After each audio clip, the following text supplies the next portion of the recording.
So today's recipe, I'm going to cook corn and ricotta hotcakes.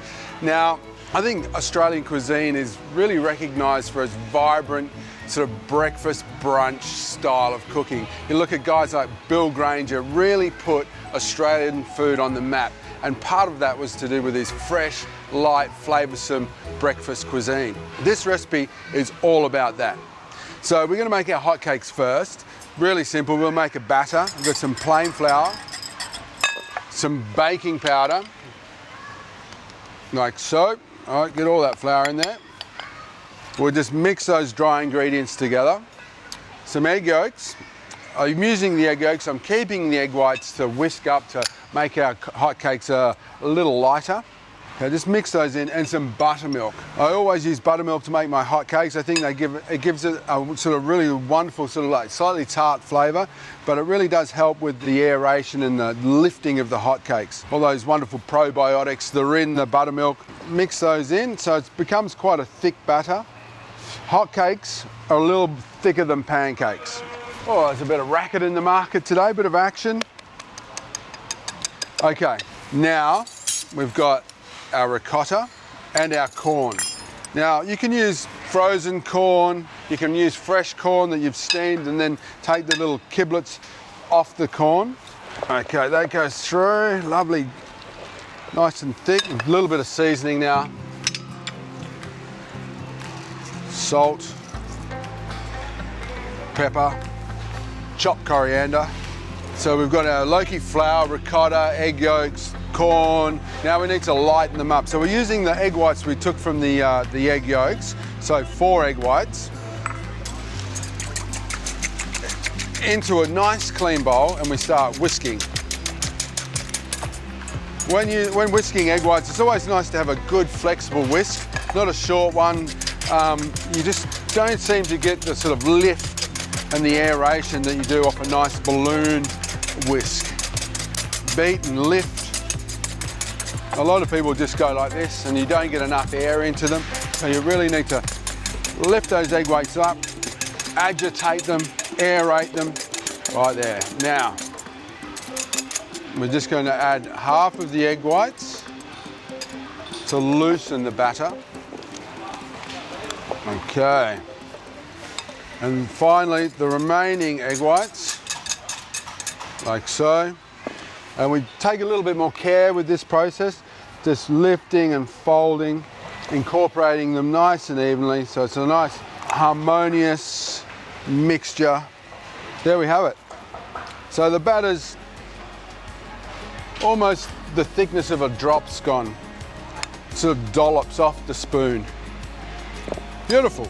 So in a pan, a little bit of vegetable oil, a little knob of butter, butter and vegetable oil together for this. The butter for the richness, the colour, oil for the lubrication. We cook these one at a time. Okay, let's make a salsa. Damien, you got some tomatoes? Woohoo! Mate, these are the special ones. These, bowl them all out those. They're good heirloom tomatoes. Where are they from? New South Wales. They are just on the border at the moment, mate. Lovely. Wow. Just started the season. Yeah, smell good. Such great colour. Perfect. To make our salsa, we just take these wonderful heirloom tomatoes. Now, you don't see these kind of tomatoes in a supermarket much. Maybe not at all. You have to come to a farmer's market or a great produce market like Prahran. So with these, simply going to dice them. Look at how juicy they are and the colour. Oh, not even going to worry about skinning them or de-seeding them. All the tomato together. Into our bowl, like so. And this one's a different one again, so we'll have a look at what it's like inside. Ah, fantastic. Look at that. And all tomatoes have slightly different qualities. Some are sort of sweet, some are really zingy and zesty, sour. Some have lots of seeds, some have hardly any seeds. Okay, I think this should be enough. Into our tomatoes, we're going to put some lovely diced red onion, some minced garlic, the remainder of our coriander, So wonderful, vibrant colours, real sort of freshness as well. A good pinch of salt, because if there's two things that are made to go together, it's tomato and salt. A little dash of pepper. Delish. So I've got my tomato salsa here. I've got the mainstay of the millennial diet, and that is smashed avocado. Now I've got a theory about smashed avocado and why the millennials eat so many. Now when I was growing up, a few years ago, my parents didn't feed me avocados, but when my kids grow up, all I can remember is half an avocado, baby spoon, mash, mash, mash, feed Ruby, feed Herb, feed Cash. No wonder they love avocado. Okay, let's have a look at our hotcakes. We're just going to do a little flipsy here. Oh, sensational. So we just go through the process, cooking these, cook a stack, cover them with a piece of foil, keep them warm, or pop them in a sort of low oven, 80 to 100 degrees, just to keep them warm while you cook all of your hotcakes.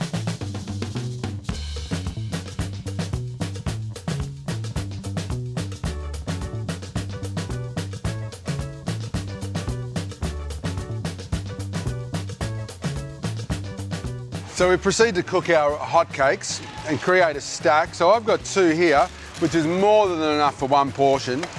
This recipe you can embellish. I mean, there's lots of things that would go with this. You could do some goat's cheese over the top, some bacon, some eggs, poached eggs. I wouldn't put it on the menu like that because I want my staff to upsell. But really, there's the nuts and bolts of it. So now, generous amount of smashed avocado. Then we're just going to get our tomato salsa and literally just sprinkle that all over the top. Now that is a great way to start the day, or even get you through the day at brunch time. A little bit of chopped chili over the top if you like, but essentially that is it. Our ricotta corn hotcakes with smashed avocado and tomato salsa. Mwah. I suppose I need a guinea pig. Enter Toby. I just came down to buy horseradish and here I am. How you doing? Having breakfast. Good, thanks, mate. Give me your professional opinion. What have we got? So we've got corn and ricotta hotcakes. You're a bit of a hot cake, aren't you, Bender? Mate. Beef cake mainly, you know what I mean? And smashed avocado, the millennial sort of go-to breakfast, and tomato salsa. Something really simple, good flavours. You could open up a cafe on this strip with this. Oh, might. Mate, I expected you to use your fingers. You normally do. Ooh. Ooh. Ooh. That's really good. They're nice. They're heavier than pancakes, obviously, being hot cakes. A little bit of egg white through them. But they're just really nice combination of flavours. You know, seasoning okay? Yeah, can I have the recipe? That's awesome. Yeah, I'll put Thanks, it online. What's in the tomato conchas? Mate, simple, you know, the best heirloom tomatoes, super ripe, coriander, onion, a little bit of garlic, salt and pepper. That's all Love you it. need. Sold. $13.50. $13.50. Plus the sides, we'll get $18 easy. Easy. Thanks, bro. Nice one, mate. See you later. Good luck with the horseradish. Cheers.